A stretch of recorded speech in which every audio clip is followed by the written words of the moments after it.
예, 오늘은 빛의 천사로 변형한 로마 카톨릭 천주교 16번째 시간 갖도록 하겠습니다. 계속해서 이제 로마 카톨릭의 영향이 개신교에 들어온 것을 살펴보고 있는데, 특별히 오늘은 이제 로마 카톨릭에 의해 개신교 안에 들어온 교리들, 성경과 다른 교리들에 대해서 잠깐 살펴보도록 하겠습니다. 하나님께서 저와 여러분들에게 하나님의 영감으로 생명의 숨을 불어넣으셔서 이 성경을 주셨잖아요. 성경을 주신 첫 번째 목적이 뭘까요? 왜 주셨을까요? 하나님 알게 하려고. 교리입니다, 교리. 네. 다 같이 디모데후서 3장 16절, 17절 말씀 보겠습니다. 디모데후서 3장 16절, 17절 말씀 보겠습니다. 디모데후서 3장 16절, 17절입니다. 16절 말씀. 모든 성경 기록은 하나님의 영감에 의해 주어진 것으로 교리와 책망과 바로잡음과 의로 교육하기에 유익하니.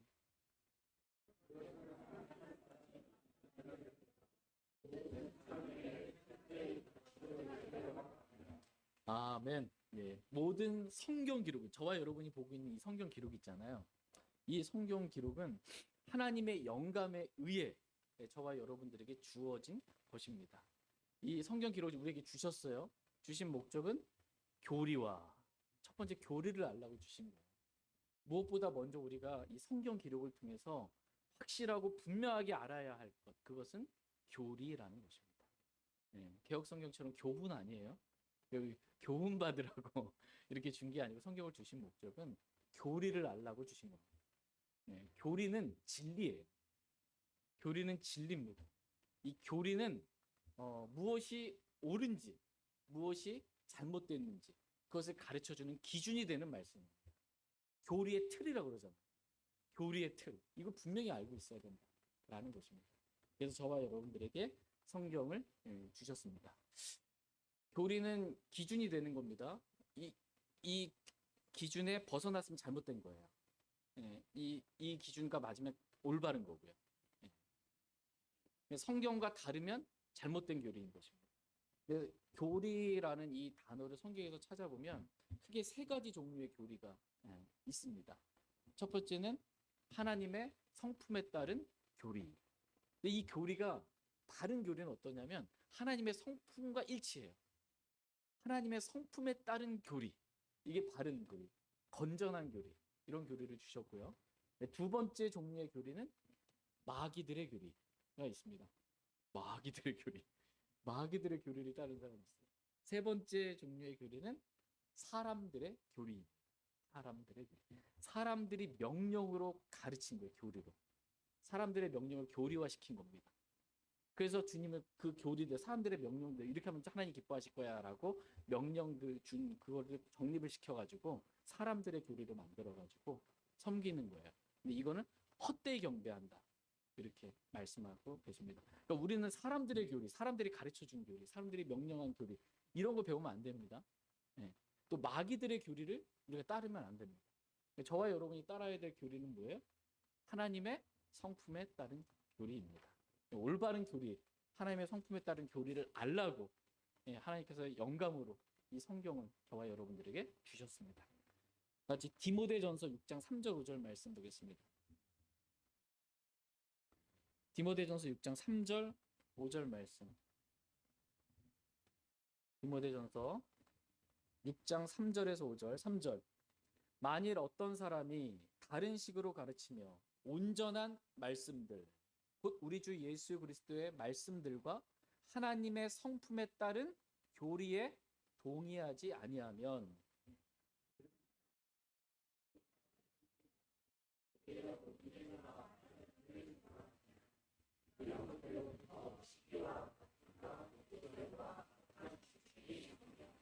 마음이 부패하고 진리가 없어 하나님을 따르는 것이 이득이라고 생각하는 사람들의 비뚤어진 언쟁이 생기나니 너는 그러한 자들로부터 떠나라. 너는 그러한 자들로부터 떠나라. 이렇게 말씀하고 계십니다. 만일 어떤 사람이 다른 식으로 가르치고 바울이 가르쳐 준 이 바울을 통해서 준 바울 서신들 있잖아요. 신약의 그리스도인들에게 주신 거거든요. 교회에게 주신 그 올바른 교리, 그 온전한 말씀, 곧 우리 주 예수 그리스도의 말씀들과 하나님의 성품에 따른 교리에 동의하지 아니하면 하나님의 성품에 따른 교리가 있거든요. 이 교리에 동의하지 않으면 어떻게 하래요? 떠나라. 너는 그러한 자로부터 떠나라. 교리가 맞지 않으면 함께할 수가 없어요. 예. 사람들의 교리를 따르는 사람, 마귀들의 교리를 따르는 사람이 이랑 우리가 함께할 수가 없습니다. 교리가 다르면 같이 할 수가 없습니다.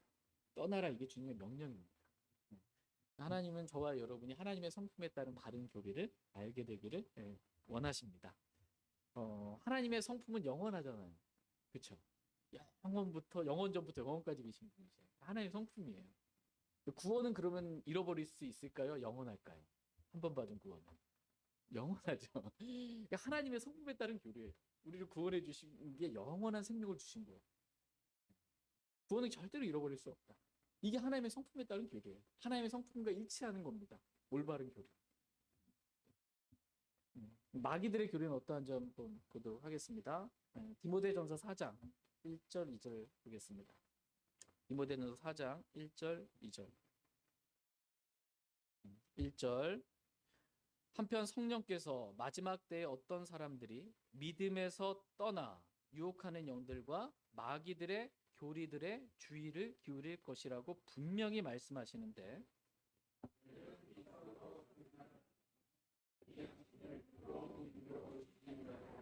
예, 성령께서 마지막 때에 어떠한 일들이 있을지 분명히 지금 말씀해주고 계십니다. 저와 여러분들 지금 마지막 때, 마지막 날들을 지금 살아가고 있습니다. 이때 어떠한 일이 있냐? 마지막 때에 어떤 사람들이 믿음에서 떠나는 일이 있는 거예요. 우리 믿음의 대상은 누구예요? 하나님이죠. 예, 또 하나님과 그분의 말씀이에요. 이렇게 기록돼서 믿는 거예요. 예, 우리 믿음의 근거, 대상은 성경 말씀입니다. 근데 이 믿음에서 떠나는 거예요.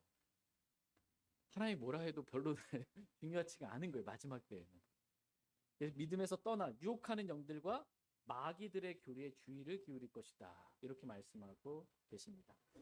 많은 사람들이 마지막 때 마귀들의 교리를 주의를 기울이고 마귀들의 교리를 따라 살게 된다라는 것입니다. 사람들이 왜 마귀들의 교리를 따라 살까요? 하나님의 성품에 따른 올바른 교리 놔두고 왜 마귀들의 교리를 따를까요? 그 교리가 옳다라고 본인이 생각하기 때문에 그런 거예요. 이 하나님의 성품에 따른 성경적인 올바른 교리보다 마귀들이 가르쳐준 이 마귀들의 교리가 더 옳다고 생각하니까 난 이거 따를 거야 이렇게 가는 것입니다. 이걸 미혹이라고 그럽니다. 미혹. 예. 잘못된 걸 옳다고 생각하는 거. 옳은 이 진리를 비진리라고 생각하는 거. 비진리를 진리라고 생각하는 거. 미혹된 겁니다. 마귀들의 교리가 있어요. 근데 이 마귀들의 교리를 퍼뜨리겠죠. 이 세상에 마귀들의 교리를 퍼뜨리는데 마귀는 자신의 사역자를 가지고 있다. 성경은 말씀해주고 있습니다. 그러니까 두 가지 종류의 사역자가 있는 거예요. 하나님의 사역자가 있고 마귀들의 사역자가 있다. 마귀들의 사역자를 통하여서 이 마귀들의 교리를 퍼뜨리는 것입니다. 같이 고린도후서 11장 14절 15절 말씀 보겠습니다. 고린도후서 11장 14절 15절 14절 그것은 결코 놀랄 일이 아니니 사탄도 자기를 빛의 천사로 변형하느니라.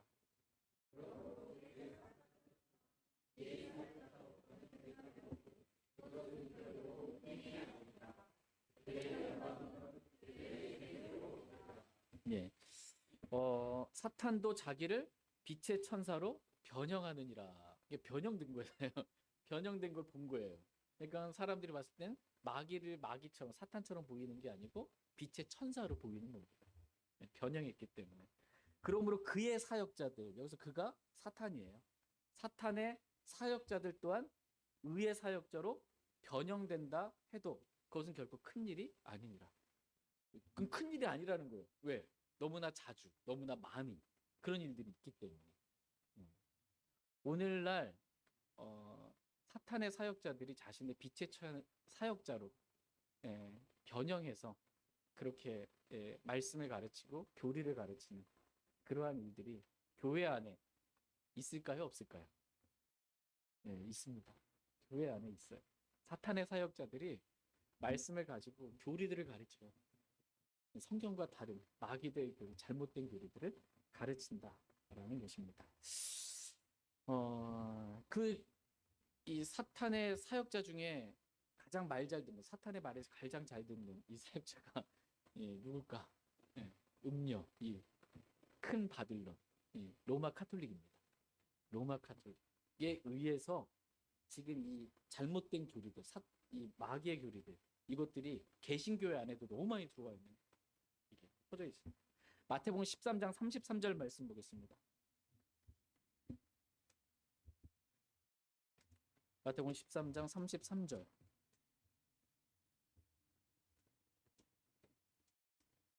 마태복음 13장 33절 말씀 보겠습니다.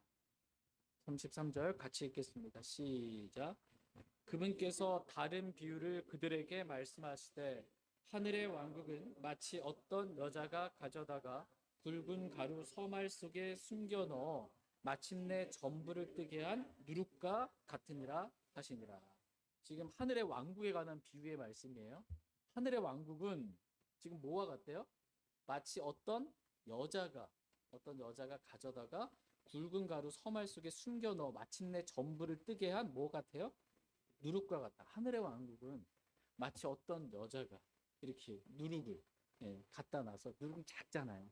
작은 누룩이 이렇게 갖다 놔서 결국 온 반죽을 뜨게 만들고 부패시키는 그것과 같다. 하늘의 왕국의 모습이 지금 이와 같다. 하늘의 왕국 좀 좋은 것 같은데 왜 누룩과 같이 이렇게 떴을까? 예수님께서 유대인의 왕으로 이렇게 오셨을 때 왕국이 임했잖아요.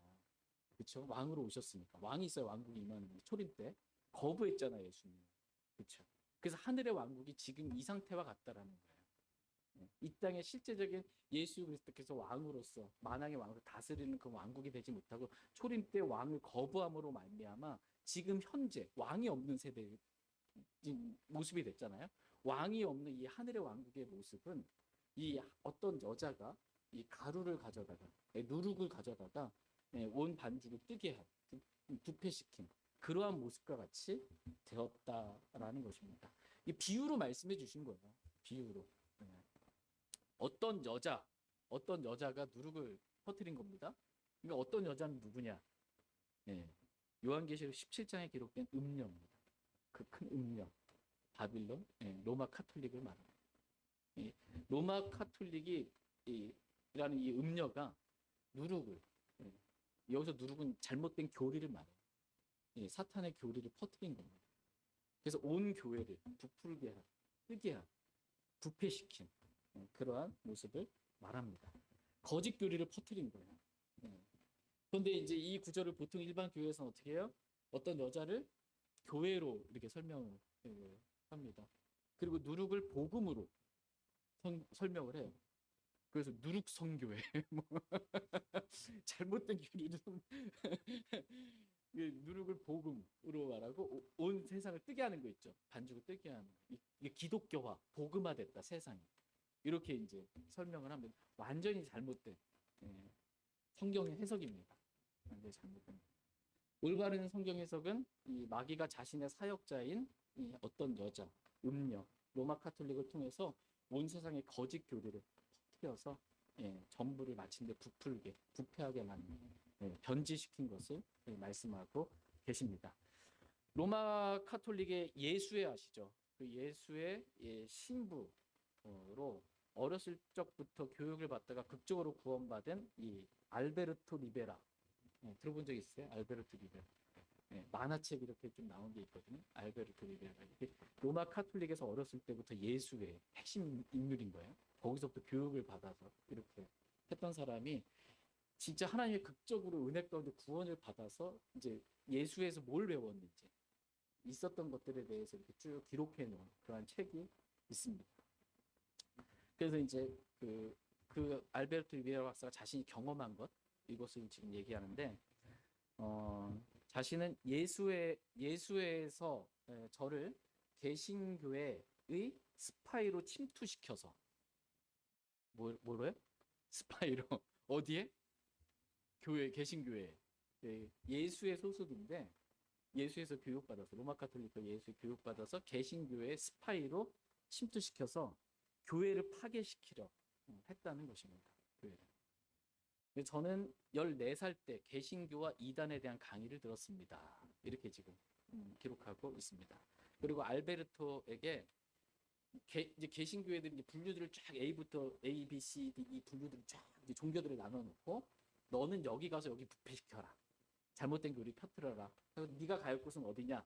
4개의 단체들인데 플리머스 형제단, 오순절파, 그다음에 침례파, 그다음에 복음주의 연합. 이 4군데에 가서 너는 스파이로서 예수의 스파이로서 활동해라. 이렇게. 그래서 저는 수백 개의 교회와 조직에 침투하는 임무를 맡게 되었습니다. 1950년 예수의 회원들은 모든 종교와 종파에 침투하기 시작했습니다. 그들은 오늘날에도 그와 똑같은 일을 전보다 더 교활한 방법, 즉 에큐메니칼 운동과 은사주의 운동, 그리고 일부 근본주의 교회들을 통해서 하고 있습니다. 이렇게 지금 얘기하고 있습니다. 에큐메니칼 운동, 예수회로부터 온 거예요. 은사주의 운동, 예수회로부터 온 거예요. 근본주의 가운데 근본주의 그럼 다 좋은 것 같은데 일부분은 또 잘못된 것들을 누룩같이 퍼뜨리는 그러한 일들을 침투해서 스파이처럼 활동한다라는 것입니다. 플리머스 형제단에 성공적으로 침투한 사제들이 우리에게 답이 스코필드, 켈리 등이 쓴 책을 넘겨주었고 우리는 그들의 세대주의 도표를 공부했습니다. 지금 뭘 공부한 거예요? 이 세대주의 올바른 교리거든요. 진리의 말씀을 바르게 나누고 연구하라고 그랬잖아요. 이게 세대주의거든요. 이것까지 공부해서 여기에 침투했다는 거예요. 거짓 형제로, 몰래 들어온 형제로 침투한 것입니다. 우리는 심지어 형제단에서 하는 예배 형식을 실습하기도 했습니다. 주일날에 어떻게 빵을 떼는지까지도 말이죠. 우리들이 준비되었다고 판단되면 그들은 침투할 교회의 주소를 줍니다. 그리고 그리스도를 영접한 것처럼 행세하도록 교육을 받죠. 이렇게 했다라는 거예요. 이런 준비 과정을 통해 로마 카톨릭의 예수의 사제들이 마치 구원받은 형제인 것처럼 그리스도인인 것처럼 교회에도 스파이로 들어가고 신학교에도 스파이로 들어가고 기독교 단체들 안에서도 이렇게 스파이로서 침투해서 누룩과 같은 잘못된 교리들을 이렇게 작은 것처럼 보이지만 퍼뜨린다라는 것입니다. 그래서 지금 현재 많은 교회들이 카톨릭에 대해서 반카톨릭적인 신앙이나 마음을 갖고 있지 않아요. 카톨릭 그러면 어떻게 마음이 친카톨릭적인 성향으로 많이 바뀌었어요. 신학교나 이게.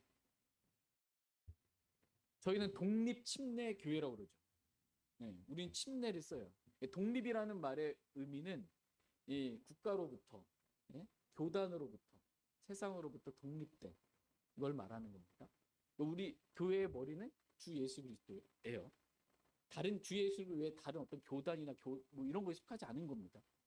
정부로부터 다 독립된 교회의 모습인 거고, 독립 침례 교회라고 말할 때 침례의 의미는 반카톨릭을 말하는 거예요.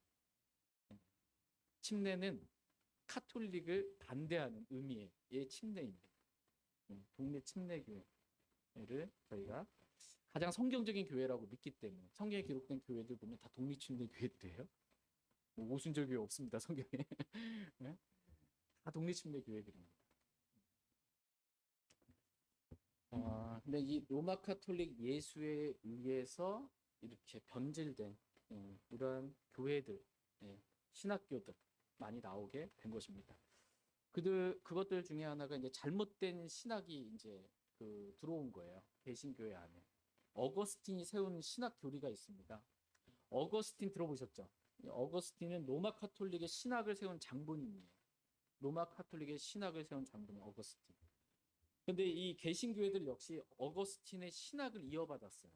어거스틴은 아주 훌륭한 분으로 개신교회들 목사님들이나 신학교들이나 그래서 어거스틴의 신학을 이렇게 받아들여서 어거스틴이 세운 그 신학의 교리 이것들을 뿌리로 삼고 있습니다. 그래서 로마 카톨릭의 영향하에 개신교 안에 들어온 잘못된 신학과 교리들이 지금 많이 있는 거예요. 그러니까 오늘날 그러니까 로마 카톨릭이 숨겨놓은 이 교리의 누룩들 가운데 개신교에 들어온 이 대표적인 교리의 누룩들 몇 가지만 오늘 좀 살펴보려고 합니다. 너무 진지하셔가지고 몸은 여기 계시대. 정신이 혼미하신 분들이 있는 것 같아서 내가 여기서 멈춰야 되나 지금 정신을 좀 바짝 차리고 보겠습니다. 첫 번째 교리가 뭐냐면 로마 카톨릭에 의해 심겨진 뿌려진 잘못된 교리가 이게 세례를 통한 구원이에요. 세례를 통한 구원. 자신이 세례를 받으면 구원받은 줄 생각하게 만드는 것입니다. 의외로 이런 분들이 많아요. 가끔 진짜 가끔 독립침례교에서도 구원 간증하는데 자기가 세례를 언제 받았는데 이때 제가 구원받았습니다 이렇게 간증하는 사람 가끔 나올 만큼 막 저게 뭐지 이럴 만큼 너무나 이렇게 세례 받은 날이 구원받는다는 줄 알아요. 세례 받은 날이 다시 태어나는 날인 줄 알아요. 결코 그렇지가 않습니다. 그만큼 로마 카톨릭이 뿌려놓은 이 세례를 받아야 구원받는 것처럼 여기에 많은 분들이 영향을 받았습니다. 카톨릭이 가르치는 세례에 대한 내용들을 몇 가지 잠깐 살펴보면 세례는 죄의 용서를 위한 첫째가는 가장 중요한 성사다. 세례가 뭐래요? 죄의 용서를 받는데 가장 중요한 성사라는 거예요. 세례는 돌아가시고 부활하신 그리스도께 우리를 결합시키고 우리에게 성령을 준다. 뭐 세례 받으면 뭘 받는다는 거예요? 성령 받는다. 구원 받았다. 이게 로마 카톨릭 교리예요. 세례 받으면 구원 받는다. 카톨릭 교리에서 제2편에 보면 우리는 세례를 통해서 죄에서 해방되어 하나님의 자녀로 다시 태어나며 그리스도의 지체가 되어 교회와 한 몸을 이루고 그 사명에 참여하게 된다. 이렇게 카톨릭 교리가 가리키는 거예요. 세례를 통해서 죄에서 해방됐다.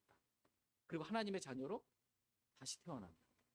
세례를 통한 구원 가르치고 있습니다. 그 카톨릭이 아닌 여러분 그리스도의 교회 들어보셨어요? 목포에도 있더라고요. 목포에도 아주 크게 그리스도의 교회. 그리스도도 좋고 교회도 좋은 다 좋은 것 같고 그리스도교회 이단이 복음을 다른 복음을 전하는 저주받은 이단이에요.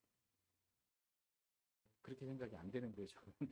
제가 아는 분이 그리스도교회 다니는데 그렇지 않던데요. 교리로 아는 거예요. 교리로. 이 교리가 하나님의 성품에 따른 교리인지 마귀들의 교리인지 저주받을 다른 복음을 지금 전하고 있는지 교리로 분별을 해야지 뭐 교회의 하는 어떤 모습 그 교회 다니는 사람들의 이런 거 갖고 하면 안 돼요. 여호와 증인들이 더 일반 개신교회들보다 더 잘해요. 쓰레기도 잘 줍고 그죠? 네? 이런 거로 뭐 좋다 나쁘다 이렇게 하면 안 돼요. 그들이 믿는 교리, 그들이 선포하는 교리가 뭐냐라는 거예요. 성경을 주신 첫 번째 목적이 뭐예요? 교리예요. 그게 맞냐 틀리냐 이걸 알아야 돼요. 근데 그리스도의 교회는 어떻게 구원받냐? 그들이 말하는 구원의 교리가 있습니다. 그리스도의 교회는 캠벨파라고 침례를 통한 구원입니다. 로마 카톨릭이랑 같아요. 세례받아야 구원받는다. 침례받아야 구원받는다. 이게 그들이 전하는 복음의 핵심 내용입니다. 미국에서는 그게 분명한데 우리나라는 약간 좀 더 가려져가지고 아닌 것처럼 하고 이렇게 몰래 자기는 그렇게 아닌 것처럼 속이기 때문에 그리스도교가 이단이라는 걸 잘 모르는 거죠. 그러나 그 안에 핵심은 뿌리가 있잖아요. 그들이 믿는 교리가 있잖아요. 침례를 통한 세례를 통한 구원입니다. 세례받아야 구원받는다. 근거 구절이 그들이 내세우는 근거 구절이 있어요. 사도행전 2장 38절 보겠습니다. 사도행전 2장 38절. 사도행전 2장 38절. 같이 읽겠습니다. 사도행전 2장 38절. 네, 시작. 그때 베드로가 그들에게 이르되 회개하고 너희 각 사람이 예수 그리스도의 이름으로 침례를 받아 죄들의 사면을 얻으라. 그러면 너희가 성령님을 선물로 받으리니. 이 구절 보니까 어떻게 돼 있어요? 네. 베드로가 그들에게 이르되 회개하고 너희 각 사람이 예수 그리스도의 이름으로 뭘 받아요? 침례를 받아 죄들의 사면을 얻으라. 그러면 너희가 성령님을 선물로 받으리니. 침례 받으면 죄들의 사명도 없고 침례 받으면 성령님도 선물로 받는구나. 그렇게 느껴지잖아요, 그죠? 그렇게 익혀지잖아요. 그러니까 이 근거로 해가지고 세례를 통한 침례를 통한 구원 이거를 전하는 것입니다. 베드로가 그들에게 이르되 그들이 누굴까요? 우리가 진리의 말씀을 바르게 나누어서 연구하라고 했죠. 유대인들이에요. 그러니까 예수님 초림하셨을 때 예수님을 거부한 유대인들에게 지금 말하고 있는 것입니다. 이방인들에게 지금 현재 교회 시대의 이방인들에게 이렇게 복음을 말하는 게 아니고 예수님을 거부한 유대인들에게 지금 말하고 있는 거예요. 첫 번째가 뭐예요? 회개하고. 침례가 먼저예요? 회개가 먼저예요? 회개가 먼저. 회개는 뭐예요? 돌이키는 거고 고치는 거잖아요. 전에는 예수님을 거부했는데 이제는 예수님을 돌이켜서 받아들이고 믿는 거예요. 이게 회개예요. 그럼 당연히 구원받죠. 그렇죠. 회개가 먼저입니다. 그럼 내가 회개했다라는 걸 어떻게 증표로 내가 어떻게 회개했다는 걸 간증으로 나타내 보일 수 있어요? 그게 예수 그리스도의 이름으로 침례를 받는 거예요. 전에는 예수 그리스도를 거부했었는데 지금은 예수 그리스도 제가 믿었습니다. 회개하고 내가 예수님을 믿었습니다. 이것을 공개적으로 드러내는 거예요. 뭘 통해서? 침례를 통해서. 그래서 누구의 이름으로 지금 침례를 받아요? 예수 그리스도의 이름으로 침례를 받습니다. 여기 침례탕 있죠? 여러분은 침례 받을 때 누구의 이름으로 침례 받으셨어요? 두 부류는 아니는 것 같습니다. 내가 받긴 받았는데 누구의 이름을 받았는지. 아버지와 아들과 성령의 이름으로 침례를 받았어요. 그렇죠? 우리는 아버지와 아들과 성령의 이름으로 침례를 받았지 예수 그리스도 이름으로 침례를 안 받았습니다. 전 그렇게 준 적이 없어요. 근데 지금 여기는 뭐야? 아버지와 아들과 성령의 이름으로 침례를 받는 게 아니고 누구의 이름으로 침례 받아요? 예수 그리스도의 이름으로만 침례 받는 거예요. 다른 침례예요, 지금. 이 당시에 유대인들이 예수님을 거부했기 때문에 회개하고 예수님을 받아들임으로 말미암아 내가 거부했던 예수님을 받아들였습니다라고 예수님의 이름으로 공개적으로 침례를 받는 겁니다. 침례를 받아 죄들의 사면을 얻으라 이렇게 좀 돼 있어서 약간 좀 번역상의 오해의 소지가 약간 좀 있는데 이 영어 킹제임스 성경에 이게 이제 for remission of sins예요. 그러니까 죄들의 사면을 받은 것으로 인하여 이 for를 어떻게 쓸 거냐 그 해석할 때 그 FOR 발음이 제가 안 돼가지고 그렇습니다. 이게 그 이유로 번역을 하게 되면 어떻게 돼요? 죄들의 사면을 받은 것으로 인하여 받았기 때문에 회개하고 죄들의 사면을 받았어요. 그렇기 때문에 침례받는 거예요. 네. 이렇게 이제 해석이 되면 쉽게 이해가 되죠. 회개하고 예수 그리스도를 영접했잖아요. 그 죄들의 용서를 받았죠. 받았기 때문에 이유예요. 받았기 때문에 받은 것으로 인하여 침례를 받는 것입니다. 공개적으로. 근데 이것을 이제 목적으로 이 포를 목적으로 해석하게 되면 죄들의 사면을 받기 위하여 침례받는 게 되잖아요. 잘못된 번역이 되는 거예요. 잘못된 해석이 되는 거예요. 회개해서 이미 죄들의 용서는 받았고요. 그 받은 것으로 인해서 공개적으로 침례를 통해 간증을 하는 것입니다. 내가 이렇게 예수님을 거부했었으나 지금 받아들였다라고. 그래서 이 포를 인하여 이유로 받았기 때문에로 해석을 하느냐 또는 보니까는 이제 위하여 목적으로 해석을 하느냐 약간 뭐 갈등이 좀 있을 수 있잖아요. 분분한 의견이. 그래서 이 베드로가 지금 말했잖아요. 이 베드로가 다시 이제 베드로 전서에서 침례에 대해서 오해할까봐 다시 분명하게 또 기록을 해줍니다. 베드로전서 3장 21절 말씀 보겠습니다. 베드로전서 3장 21절.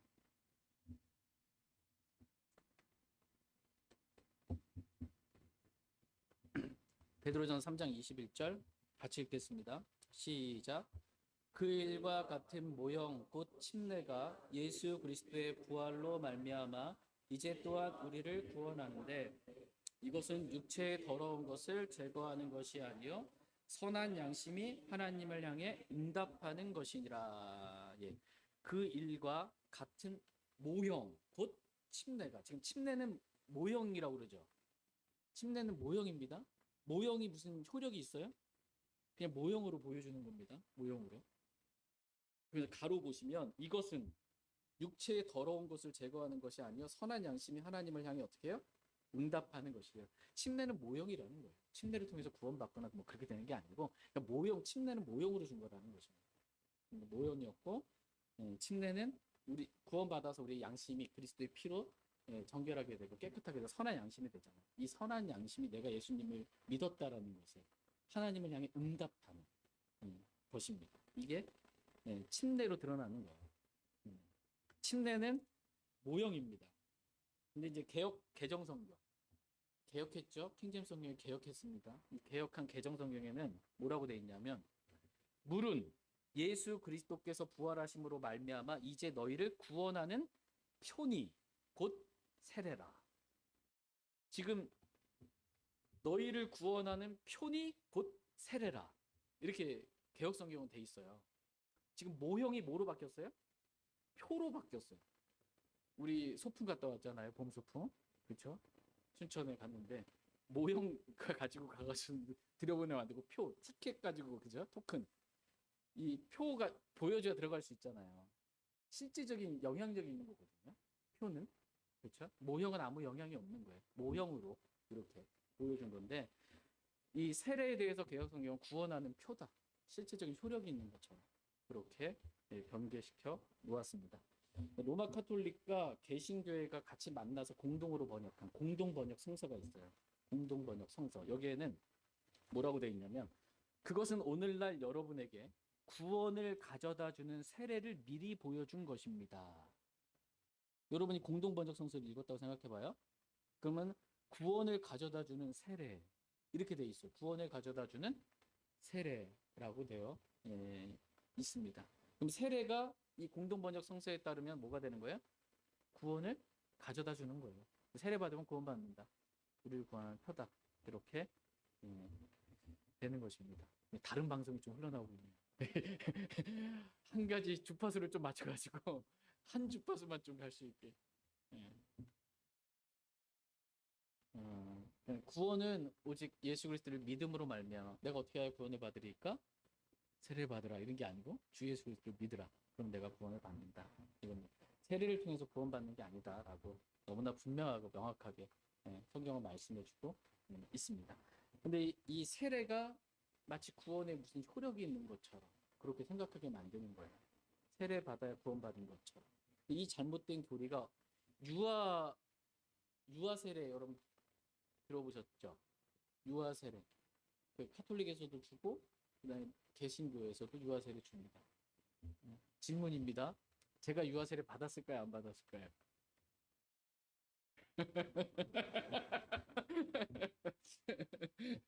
유아 세례 받았습니다. 어머니의 신앙에 따라 유아 세례를 개신교들 줘요. 유아 어린 아이들에게 유아 세례를 주면 어떻게 가르치냐면요. 유아 세례를 받은 아이는 어린 아이 때 죽어도 유아 때 죽어도 하늘나라 가고 유아 세례 못 받았으면 그 아이는 지옥 가요. 세례가 구원 받냐 안 받냐의 유아에게 있어서 아주 중요한 이게 되는 거예요. 이게 로마 카톨릭 교리예요. 요 누룩이 개신교회 안에도 들어오는 거예요. 그래서 유아 세례 주는 거예요. 내가 뭘 알아요? 똥오줌도 못 가는데. 그한테 지옥이 뭐고 예수님 뭐고 뭘 알아요, 얘가. 근데 세례 받으면 유아 세례 받은 아이는 하늘나라 가고 못 받은 아이는 지옥 가. 이런 누룩의 교리들이 개신교 안에도 비슷하게 이렇게 은연중에 들어와 있습니다. 카톨릭 교회가 가르치는 게 뭐냐면 어린아이들도 원죄로 타락하고 더러워진 인간 본성은 지니고 태어남으로 어둠의 세력에서 해방되어 하느님의 자녀들이 누리는 자유의 영역으로 옮겨가기 위해 세례로 새로 나야 하며 모든 사람이 그것으로 부름을 받는다. 구원의 은총이 완전히 무상으로 주어진다는 것은 특히 어린이 세례에서 드러난다. 그러므로 출생후 가까운 시일에 아이에게 세례를 베풀지 않는다면 교회와 부모는 그 아이가 하느님의 자녀가 되는 무한한 은총을 받지 못하게 하는 것이다. 그거 받아야겠죠. 예. 마치 유아 세례는 하나님께서 주신 무한한 은총을 받는 것처럼, 특별한 뭔가인 것처럼, 그렇게 개신교에서도 막 의식으로 막 그렇게 하는 거예요. 부모의 신앙이 막 전수 받아가지고 뭐가 되는 거죠. 누룩입니다. 성경 어디에 유아 세례가 있어요? 없어요. 그런 게 없습니다. 로마 카톨릭의 영역이 성경적인 영향이 아니다라는 것입니다. 교리에 대해서 이제 하나 얘기했거든요. 준비한 건 지금 너무 많은데 다들 어디 가셨는지 오늘은 좀 빨리 끝내요 이러는 것 같아가지고 오늘은 여기까지만 하겠습니다. 오늘은 다음 시간에 더 말씀 나눠요. 교리, 성경을 주신 목적이 뭐다? 교리. 네. 교리는 몇 가지 종류가 있다?